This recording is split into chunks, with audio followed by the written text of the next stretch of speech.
I do feel like I'm in the happiest and strongest place in my life that I've been this far, especially since beginning this journey of my career and been doing this 10 years, which also, means that it has been a very transformative 10 years because I started this when I was 15 and I'm 25.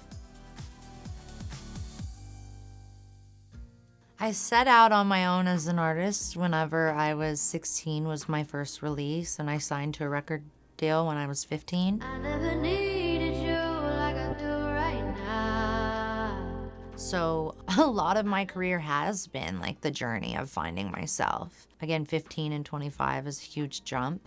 And I think myself with the public and their view was, they watched a kid grow up. And I think there were a lot of judgments being made or, mistakes that were viewed and were looked at quite harshly. But it was really just like, oh, we're just watching like this kid grow up. So a lot of that was just my whole career going through those changes. And now that I'm 25, it's like, oh, now I kind of like know my sense of self and I know what I want to write about and who I want to connect to and what my audience is. And like, I'm able to like really think those things through. And I think you saw that big sort of transition with the end of everything. And then there was that even bigger transition from the end of everything to the hardest part. And I think I see the biggest transition and growth in between the hardest part and who I am now on this record. And it feels like growth, but growth in being closer to myself again. I saw the mountains and they saw me. Country music to me and what it means to me is something that's just second nature and something that just feels a part of me. It doesn't feel like something I was ever really introduced to, because it was just around and a part of my life. So, country music to me is a representation of family and loved ones and generations of history and, artists that have inspired and paved the way for so many artists that I've loved, that my parents have loved. I swam the river and the river swam me. With this album, it did feel like coming home, but it also just felt like the closest to me that I've felt myself go musically and like the closest to the music that I love. When I was figuring out the genre or the like sonics of this record, it was really just about looking into what inspires me and what was inspiring these songs. And a lot of that was going back metaphorically and literally. I have been spending some time in Nashville and, getting reconnected to that part of myself. And a lot of those inspirations and songs that I grew up listening to and songs that I later found in life, meaning 12 years old, whenever I found Fleet Foxes, compared to when I was 6 years old and at home with Waylon Jennings and listening to Waylon. And my dad literally has a story of Waylon Jennings holding me as a baby. And so there's just like, that was happening at 6 years old. I had a very strong love for music by 12, 13, 14. And so the influences that I did love at that later point in my life were, Fleet Foxes and My Morning Jacket and Band of Horses, which were introduced to me by my brother Brazen. He would drive me to and from school and to horse practice. And those artists are artists that inspired this record and are also featured on this record in a song that my brother Brazen wrote for me.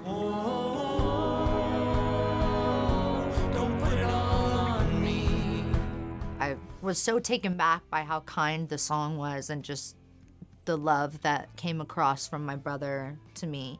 And after a couple months, I just was like, is anyone gonna record Don't Put It All On Me? Are you gonna record Don't Put It All On Me? I would love to do it. And so I feel like that feature with Fleet Foxes was really just a beautiful way of like honoring our relationship and the things that brought us together and the artists that brought us together. My father and mother, sisters and brothers, I never dreamed how far we'd grown.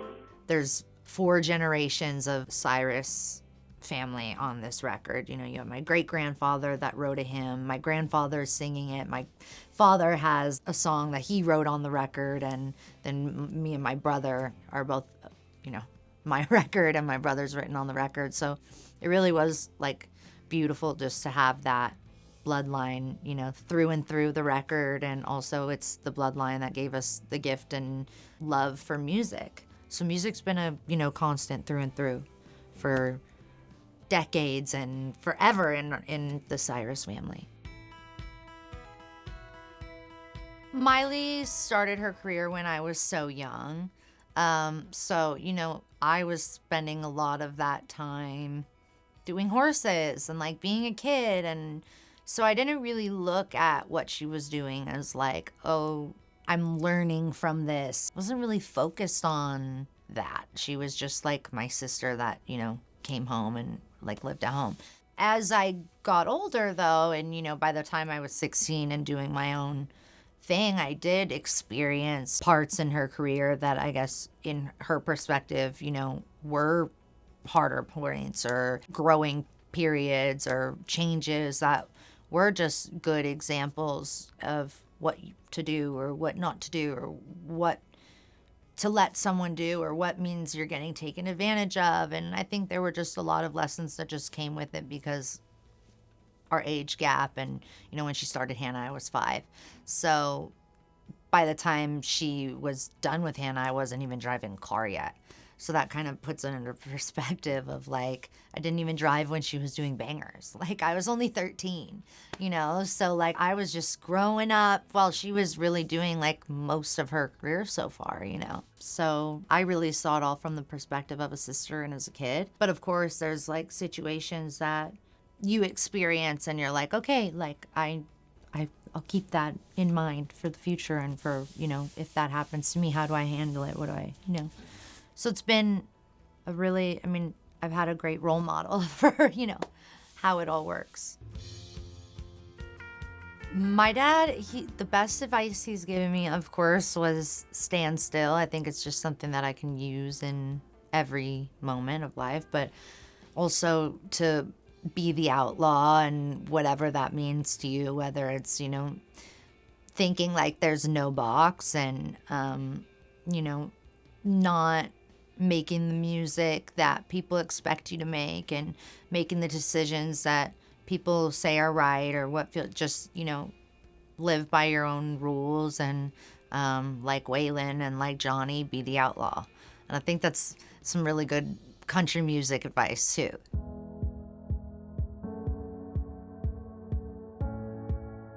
My mental health journey is ever changing, and I think that growth also is something that goes in ebbs and flows, and I think some days I'm stronger with my mental health and on that journey than other days. I think the one thing that I'm really passionate about and that I know is that I want to keep living life, and I have these inspirations and these goals for the future, and that inspire me and keep me driven to want to keep living a happy life, which I'm now feeling like I'm in the happiest and best, most secure spot I've been in a very long time and since childhood. And a lot of that was overcoming a lot of the mental health problems that were holding me back. You know, I was struggling with severe depression and severe anxiety, and that was really hard to juggle while touring and not taking proper care of myself or, you know, allowing myself to do the proper therapy. And just, I took a big break in the last 2 albums and I got to focus on that even more. And, you know, after meeting my fiance and us getting engaged, I think that also inspired me so much, and it started putting different conversations into my head, right? Like, oh, I want to be a mom. This is something that I want more than any other goal in my life.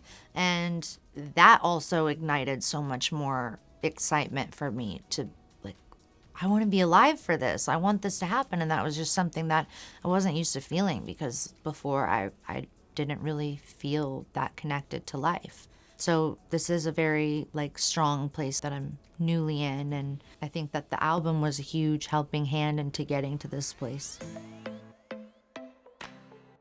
My relationship now, it is a true partnership. It's something that I hold really close to us and also hold our privacy very close to us, but in a way that, I think that it also came out in songs like I Saw the Mountains. I wouldn't have written that song if I wasn't so newly excited about somebody and that hope of living a life together and uniting with each other, especially whenever you are like in a relationship with somebody newly and they're on the other side of the world. So that gave me a lot of hope, that feeling of, we're under the same stars, we'll be reunited one day and, we'll figure things out. So the journey of it all has been very beautiful, and it's something that I'm very happy with and very grateful for as our relationship. I just think something about love and partnership is just, open communication and like continuous support of one another and just being in each other's corner. I think that's also something that has felt new for me. And yeah, I'm just excited about everything and about our future.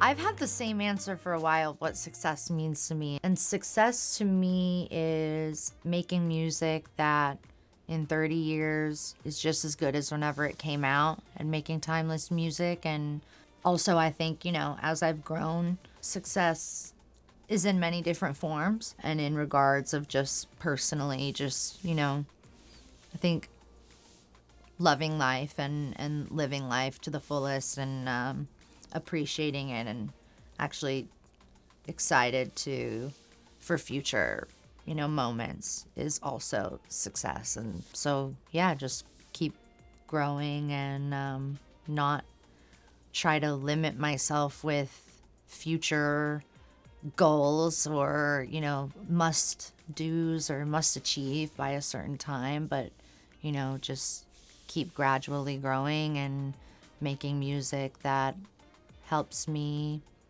have a career that'll last a very long time, so I can keep singing for fans for the rest of my life.